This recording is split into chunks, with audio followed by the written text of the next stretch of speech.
Oh, ho, ho, ho, I'm so excited. So, had the trailer for Possessor, but more importantly, it was Cronenberg's kid. And, you know, trailer looked good, but anything Cronenberg, I'll give a look. And now I have. So let's find out.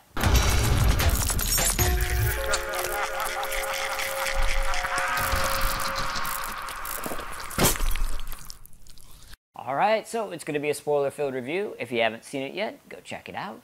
Otherwise, not given away in the trailer at all, this basically involves a company that people pay money to have someone enter and take over the body of someone else, commit a murder-suicide, or get killed by the cops for some kind of gain, and then go back into their original host body.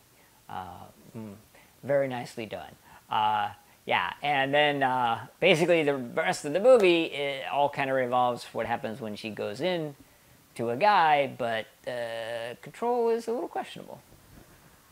Alright, so we start off with likes, and it's something new, something different, something interesting. Thank you, Brandon Cronenberg. The apple does not fall far from the tree.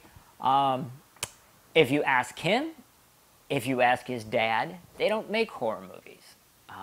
They are categorized as such, but they're not set out to be that way. Their interest lies in examining a certain particular idea or concept. They're both pretty steeped in science.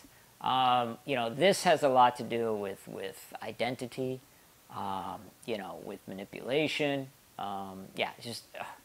Just so layered, so well done. Absolutely loved it. The acting was truly spectacular, which is a testament to the director. Also, the boldness. The boldness on two levels. First of all, the gore was not just top shelf, but sort of a little higher bit than we're used to getting in some of these films. I mean, we're talking like eyeballs being popped out and stuff like that. The second one, bless you, Brandon Cronenberg, the nudity. Not as much that there's a ton of it, but it's graphic as it should be. I mean, there is a goddamn scene where it looks like this company has got a bunch of hidden cameras set up to do something with VR. It's not really clearly explained. And our lead guy pops on the helmet, and he's basically watching a couple getting ready to fuck.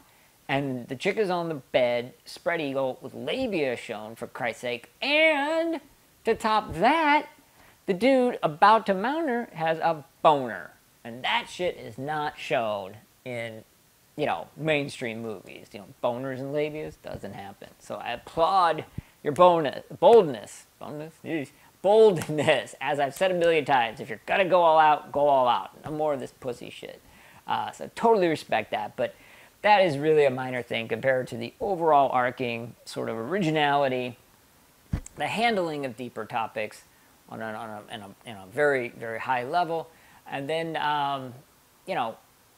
just keeping it interesting throughout the whole thing, man. I mean, really something special, and it does not come along very often. I'll give the caveat that your horror fans that are like, the gore that I mentioned is great. There's not a lot of it.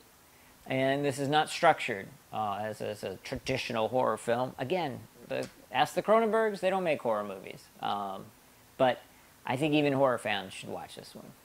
Okay, it is dislikes time. As much as I did love it, there was one minor flaw.